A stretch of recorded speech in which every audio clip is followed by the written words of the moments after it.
नमस्कार दोस्तों, welcome back to your own channel Wealth First. थोड़ा सा लेट हो गया मैं आज Q&A बनाने में, क्योंकि आज काफ़ी इंपॉर्टेंट वीडियोस बनने थे। Specially gap up gap down का कॉन्सेप्ट मैंने आज बताया है उसको बनाने के लिए, क्योंकि काफ़ी सारे क्वेश्चंस रहते हैं कि सर गैप डाउन हो जाता है कैसे ट्रेड करें, गैप अप हो जाता है कैसे ट्रेड करें। उस वीडियो को आई एम श्योर आपने देखा होगा। इसके अलावा दोस्तों मैंने 2 दिन पहले ये वीडियो पोस्ट किया था 2008 वर्सेस 2020। आई एम श्योर आप लोगों ने इस वीडियो को भी देखा होगा, क्योंकि काफ़ी सारे आज के जो क्वेश्चन थे वो इसी 2008 वर्सेस 2020 के बेस थे। आई एम श्योर जिन लोगों ने नहीं देखा उसको जाके देख सकते हैं, और बाकी जिन लोगों ने चैनल सब्सक्राइब नहीं किया है तो सब्सक्राइब करके बेल आइकन प्रेस करें ताकि रेगुलर अपडेट मिले। और कुछ एक्स्ट्रा सीखना चाहते हैं तो ज्वाइन कर सकते हैं as a member. Coming on to the daily Q&A without wasting any time, let's begin. तो ये पहला क्वेश्चन है जीत का। उन्होंने पूछा है कि मार्केट अगर 2008 को रेप्लिकेट करती है तो हमें क्या करना चाहिए। Should we sell our portfolio और बी रेडी विद कैश। तो भाई आपको ये कोई भी प्रिडिक्ट करके ये नहीं बता सकता कि 2008 रिपीट होगा। This nobody can tell, but yes history की तरह के आप बताया जा सकता है कि भाई इस तरह अगर 2008 में हुआ था तो 2020 में अगर होगा तो कहाँ तक निफ्टी जा सकती है, किस किस मंथ में किस प्रकार से फॉल हो सकती है। लेकिन ये गारंटी कि 2008 रिपीट होगा, दिस इज़ डिफ़िकल्ट, है ना। तो मैंने आपको ये बताने की कोशिश करी है कि 2008 की तरह अगर रिपीट होता है तो निफ्टी में क्या होगा। तो उस वीडियो को हमने श्योर आपने देखा होगा। तो भाई मैं पोर्टफोलियो को बेचने की बात तो नहीं कर सकता, लेकिन yes you must always have cash to buy good stocks in bottom. बिल्कुल कैश को लेकर के रेडी रहिए। Sagar Jana, there are many middle class people is leasing a home better idea than paying rent. भाई मैं ओल्ड स्कूल स्टूडेंट हूँ, मेरा मानना ये है मैं कभी आज तक ऊपर वाले की दया से कभी भी आज तक ना रेंट पे रहा ना कभी रहना चाहता हूँ। Whenever I want to stay I buy. तो भाई उस जगह को खरीद ही लेता हूँ मैं। तो मैं ये चाहता हूँ कि अगर आपके पास ऑप्शन है रेंट में रहने का या फिर उसको ख़रीद करके उसकी EMI को पे करने का, तो मैं हमेशा, अगर मेरी एडवाइस मानेंगे, मैं गलत भी हो सकता हूँ भाई, आपकी पर्सनल चॉइस है, मैं चाहूँगा कि आप उसको बाय करें और उसके EMIs को पे करें। उससे आपको डबल बेनिफिट मिलेगा। First of all you will get roof on your head, है ना, which is going to be your own, number 1। Number two is you will get tax rebate also on the EMI। Rent pay आपको कोई tax की rebate तो मिलनी नहीं है, EMI पे आपको टैक्स की रिबेट मिलेगी, डबल बेनिफिट है। और बाकी पैसा बचता है तो उसको स्टॉक मार्केट में इन्वेस्ट करिए, है ना। तो this is how I do it, this is how I recommend, but this is personally my way of thinking. Intraday में अगर बुलिश कैंडल बन रही है, वॉल्यूम भी अच्छे स्ट्रॉन्ग है, तो क्या दूसरी वाली कैंडल का वेट करें? बिल्कुल करिए, आपको कन्फर्मेशन चाहिए ही चाहिए। What is your view on Piramal? Piramal is not only a healthcare sector stock, it is also an infra sector related stock also. तो प्लीज़ बी केयरफुल। दोनों सेगमेंट, एक बिल्कुल ऊपर जा रहा है, एक बिल्कुल नीचे जा रहा है, तो थोड़ा केयरफुल रहने की जरूरत है इसको लेकर के। Jaipal shall be start buy on dips on blue chip stock. डेरोना स्टॉक दोस्तों बहुत इंपॉर्टेंट सीरीज़ मैंने बनाई थी, जिसमें मैंने वो चुनिंदा ब्लू चिप स्टॉक्स हैं और बहुत अच्छे फंडामेंटल स्टॉक हैं जो कि काफ़ी ज़्यादा बीटन डाउन तो थे ऑलरेडी, 25% वो ऊपर हो चुके हैं। तो अगर वो गिरते हैं तो मेरे हिसाब से उन पर आप बाइंग कर सकते हैं। फिलहाल अभी वो 25% अप हो चुके हैं जिस प्राइस मैंने बताया था, तो थोड़ा वेट कर लो। सुमन, डू आई नीड टू पे tax while filing ITR if net gain on the share is negative. अगर आपको नेट गेन नेगेटिव है तो आपको आप इनकम टैक्स में टैक्स क्यों पे करोगे भाई?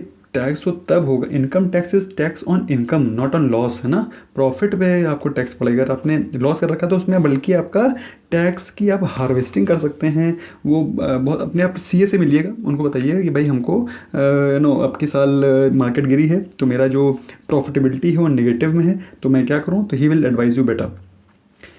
Nandana, dear Welfare, my question is during fundamental analysis, what should be the minimum ROE that we should consider based on each sector?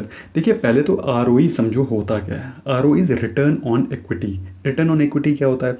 किसी भी कंपनी ने कुछ part of its market capitalization उसको इक्विटी के फॉर्म में distribute कर रखा है अपने प्रमोटर्स को, अपने शेयर होल्डर्स को, जैसे कि आप और मैं।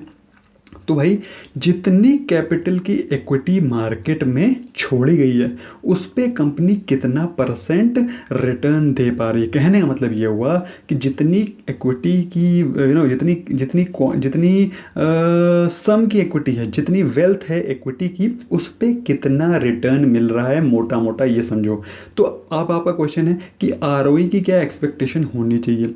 तो मेरा मानना ये है कि अगर आपको किसी भी स्टॉक से जो एक्सपेक्टेशंस हैं वही उसका आरओई होना चाहिए। अब मैं आपको सिंप्लीफाई करके बताता हूँ।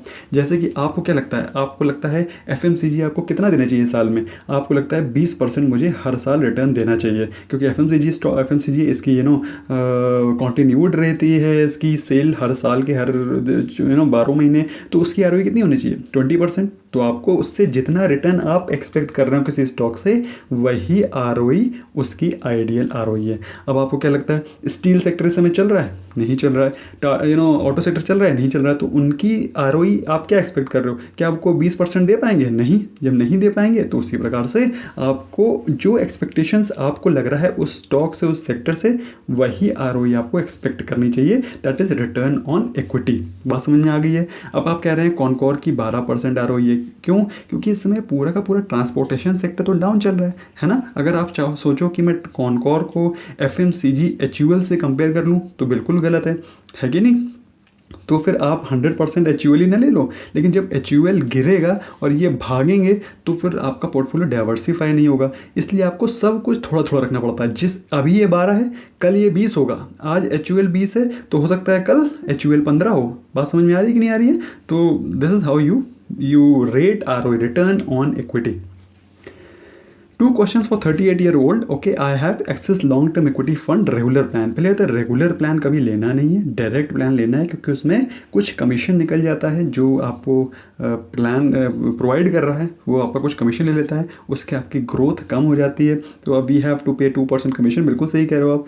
तो आप अवॉइड करिए, डायरेक्ट प्लान लिया करिए। और अभी आपने ले रखा है तो रेगुलर से डायरेक्ट को भी स्विच करा जा सकता है। There is a way of switching it from regular to direct. आपको अपनी EMC फॉर एग्जाम्पल अगर आपने एक्सिस ब्लू चिप से ले रखा है तो एक्सिस ब्लू चिप ले रखा है, एक्सिस EMC को फ़ोन करिए, उनसे कहिए कि मुझे इसको रेगुलर से डायरेक्ट करना है, हो जाएगा। अगर बाई चांस नहीं हो पाता है तो मेरा मानना ये रेगुलर वाले को स्विच ऑफ कर सकते हो और डायरेक्ट नहीं स्टार्ट कर दो। अब आपका नेक्स्ट क्वेश्चन है कि मैं अपने डाइवर्सिफाई कैसे करूं 5 लाख को इन सब जगह पर। अब आपने देखिए अपने 9 एसेट्स लिख रखे हैं जहां पर आप इनको डाइवर्सिफाई करना चाहते हैं। 5 लाख रुपए, 5 लाख रुपए को कहाँ कहाँ डाइवर्सिफाई करोगे आप? मेरे हिसाब से 5 लाख रुपए तो आप स्टॉक मार्केट में लगाओ, 3 साल में डबल कर ले जाओ। This is the best approach. लेकिन आपने यहाँ पर एक बहुत ही इंपॉर्टेंट चीज़ लिख रखी है, health insurance. Health insurance is priority number 1, है ना, वो सबसे नंबर 1 प्रायोरिटी है, बाकी सारी चीज़ें बाद में जाएंगी। High wealth first, Pfizer, Abbott, Biocon. मेरा मानना ये है ये बहुत धांसू स्टॉक है, ये थोड़ा ओवर वैल्यूड स्टॉक है और ये भी ओवर वैल्यूड हो गया है। बट ओवरऑल ये तीनों स्टॉक्स बहुत जानदार हैं। अगर हम लोग बात करें फार्मा सेक्टर में, तो अगर आपको किसी भी डिप्स मिलते हैं तीनों उठा सकते हैं। अदरवाइज इन तीनों में अगर आपको बेस्ट लग रहा है तो मेरे हिसाब से तीनों में, मतलब I can't compare, all 3 are good stocks, लेकिन थोड़ा सा मुझे Abbott, I prefer Abbott over Pfizer and Biocon. Sir Sterlite technology looks fundamentally strong है, लेकिन इसके जो बिजनेस फंडामेंटल्स हैं, स्पेशली प्रमोटर होल्डिंग, प्रमोटर के प्लेजिंग, ये सारी चीज़ें, these are not very good sign of any healthy business management. तो ये प्लेजिंग वगैरह ये सब चीज़ें, मतलब they are not considered to be very healthy sign of any business. तो आपको हो सकता है फंडामेंटली स्ट्रॉन्ग लगता हो, लेकिन मैं कभी रिकमेंड नहीं करता, तो I will not recommend you to buy, rest is your choice. Sir अभी के टाइम में टाइटन, एचयूएल, बजाज फाइनेंस में थोड़ी बाइंग कर सकते हो, थोड़ा सा वेट कर लो। आज पहले दिन गिरी है मार्केट और मैं ले लूँ क्या? थोड़ा सा वेट कर लो मेरे भाई Mangiram ji, please just couple of days more, may be it may fall more. आप अगर आज ले लोगे, कल ले लोगे, परसों गिरा तो फिर आपका you will start to bleed और आप कहोगे यार मैं सर सेल कर दूँ। तो जब सेल ही करना है तो बाय क्यों किया? Sir my portfolio is 50% into banking and commodity like steel and others in FMCG, AMC, reality, everything is in red. कोई बात नहीं, कोई बात नहीं, एवरी जो पूरा ब्रॉड इंडाइसेस अगर -20% है तो आपका 16% गिरा हुआ, तो कौन सी बड़ी दिक्कत वाली बात है। होल्ड करो, अच्छे स्टॉक्स रखो अपने पास, ठीक है। और अगर एग्जिट करना था तो जब मैंने आपको बताया था कि निफ्टी वॉज गोइंग अबव 9.5, तब सेल करना था, तब आई डोंट नो आपने सेल किया कि नहीं किया। डायमंड सर, रोज market gap up down open होती है, मोस्टली स्टॉक रिकमेंड के टारगेट हिट हो जाते हैं। नहीं नहीं नहीं नहीं, ये बिल्कुल भी आई नॉट एक्सेप्ट। आपको जो 4-5 स्टॉक्स आर बीइंग टोल्ड, उसमें से आपको maybe 2 maybe hitting the targets, but there are couple of stocks which do not hit the target, है ना। और एक टारगेट हिट करने के बाद वो नीचे भी रिट्रेस करेगा, तो यहाँ पर आप सेल करिए, ठीक है। This is the target which you have to buy, this is how you have to play, है ना। And more so you have to learn कि आफ्टर ऑल कैसे स्टॉक्स मूव कर रहे हैं, कैसे उनको, how do you have to predict their movement, है ना। Neha gold member, please tell me buy price. I bought HUL at 2373 पे लेने को किसने आपको रिकमेंड किया नेहा जी। अगर आपने ले लिया है तो इसको होल्ड करिए, लॉन्ग टर्म के लिए इसको होल्ड करके रखिए, क्योंकि अगर आपने ज़्यादा क्वांटिटी में ले रखा है तो लॉस बुक करने का कोई मतलब नहीं है, स्पेशली इतने अच्छे स्टॉक्स में। बैंकिंग सेक्टर NBFC में इन्वेस्ट करना चाहिए, एक ही बात है। नहीं नहीं, बैंकिंग सेक्टर और NBFC they are more less the same sector because they are related to banking and finance. लेकिन अगर आप ये सोच रहे हो कि बैंकिंग और NBFCs में इन्वेस्टमेंट कितना कितना करना है, तो मेरा मानना ये है आपको बैंकिंग और NBFCs में अगर पूरा मिला करके कर रहे हो तो आप 20% के ऊपर भी जा सकते हो। मेरे कहने मतलब समझ रहे हैं आप। Although they both are same sectors, they both are same sectors, लेकिन आप अगर इन दोनों में इन्वेस्टमेंट करते हो और आपका क्यूमुलेटिव 20% के ऊपर जाता है कैपिटल के, this is acceptable. Why? Because banking sector is one of the major movers of our indices, हमारे इंडाइसेस का मेजर मूवर है, प्लस बहुत ज़्यादा हाई बीटा है, तो पोर्टफोलियो को ये ग्रो भी बहुत तेज़ी से करता है। बैंकिंग एंड NBFCs पैसा इन्हीं के पास है, तो इसीलिए आपको मालूम है बैंक निफ्टी अलग बनाया गया है, क्योंकि उसमें इतना ज़्यादा मूवमेंट रहता है, यही इंडेक्स को ऊपर लेके जा सकता है। तो बात समझ में आ रही है। I hope I have been able to convince you कि इसके इन दोनों को लेकर के अगर आपका 20% के ऊपर भी निकल जा रहा है, no problems. ICICI, HDFC bank, Kotak Mahindra, they are good, keep holding. How do I join WhatsApp के लिए हमने कम्युनिटी सेक्शन में एक अपना नंबर डाल रखा है, उसको जाकर के वो सिर्फ डायमंड मेंबर्स को ही दिखाई पड़ेगा। आप जाके उसमें पिंग करिए, यू विल बी एडेड।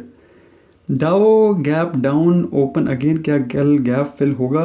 भाई गैप फिल कैसे होगा अगर डाउ गैप डाउन हो रहा है, तो गैप फिल होने का चांसेस नहीं है ना। और भाई कल मॉर्निंग में देखेंगे, आज रात को डिस्कस करने का कोई मतलब नहीं है।